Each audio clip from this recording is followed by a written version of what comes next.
All right, today we're going to look at 6 habits that most people would probably call, well, a little strange. But here's the twist. Psychology actually sees them as signs of a mind that's operating on a whole other level. So let me ask you, have you ever been caught talking to yourself? Like you're all alone working through a problem and suddenly you realize you're speaking out loud? Or maybe your desk looks like a total disaster zone to everyone else, but you know exactly where every single thing is. Yeah, if any of that rings a bell, then you've probably heard the labels, right?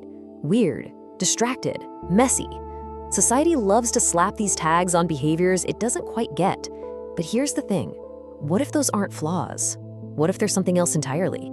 I mean, what if these so-called quirks are actually features, signs of a super efficient, deeply analytical brain? That's the huge idea we're going to unpack right now. It's all about reframing these things, not as flaws, but as features. And here's that reframe in a nutshell. What most people see on the surface, weird habits, being distracted, being disorganized, psychology looks at it and sees something totally different. It sees signs of deep thinking, periods of intense focus, and a really clever kind of mental efficiency. It's a complete 180 in how you look at it. So this all leads us to a really powerful concept called high cognitive depth.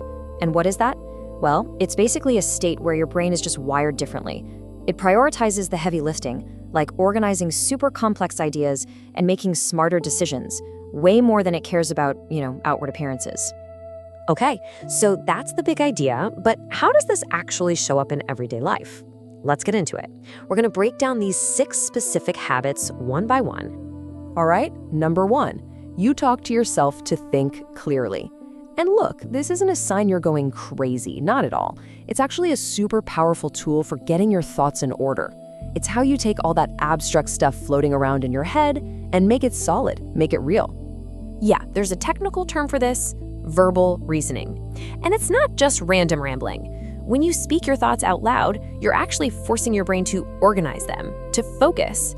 You're basically giving your mind a direct command to process reality and find a solution, and to do it way faster. Okay, next up, number 2, you're selectively messy. And this is key. It's not about being a slob in every part of your life, not at all. It's about having, say, a chaotic-looking desk, but maybe your digital files are perfectly organized, or your internal thought process is incredibly structured. It's a paradox, right? And this is just a brilliant example of something called selective organization. Think about it. Why would you waste precious mental energy, that limited cognitive bandwidth you have, on something that doesn't really matter, like tidying your desk, when you could be pouring that same energy into deep creative work or solving a really tricky problem? It's not laziness, it's a strategic choice. Habit number 3, you've probably been told you overthink things, right? But we need to draw a really important line here. There's a massive difference between just worrying and the kind of logical, systematic analysis we're talking about. In psychology, they call this cognitive complexity. And your brain isn't just stuck in a loop. It's running a high-level simulation. It's looking at a problem from every conceivable angle, calculating all the risks, and weighing every possible outcome. It's a data-gathering machine, and it does all of that just to make sure the final decision is the absolute best one. All right, number 4 is a big one. You take long, solitary walks. Ever notice how your best ideas, those aha moments, never seem to happen when you're staring at a screen? They happen when you're just walking, by yourself. Well, there's a really cool neurological reason for that. See, these walks aren't about being antisocial. They're a tool, a deliberate one. The physical act of walking actually fires up the creative and problem-solving parts of your brain. And the solitude, that gives you what's called cognitive quiet. It's the mental space you need to actually hear your own thoughts and start connecting the dots between different ideas. It's basically the perfect setup for a breakthrough. Number 5, you get these bursts of deep obsession. You know what I'm talking about. You find a new topic and you just dive in, head first. For weeks, maybe months, you learn everything you can about it. And then, once you feel like you've got it, you just drop it and move on. It looks flighty from the outside, but it's not. What's really going on here is that your brain has this incredibly strong curiosity system. For you, learning something new and complex literally triggers a dopamine hit. It's a reward. Your mind craves that constant challenge, that novelty. And as soon as the challenge is gone, the stimulation fades, and your brain is already looking for the next puzzle to solve. And finally, habit number 6, you have a really low tolerance for small talk. I mean, it's not just boring, it can feel physically draining, can't it? If talking about the weather or what someone did over the weekend feels like a colossal waste of mental energy, you're not alone. And trust me, you're not just being rude or antisocial. Here's why. Your brain is wired for something called associative integration. It's always, and I mean always, looking for those invisible bridges that connect complex ideas. It wants to find the pattern, the deeper meaning.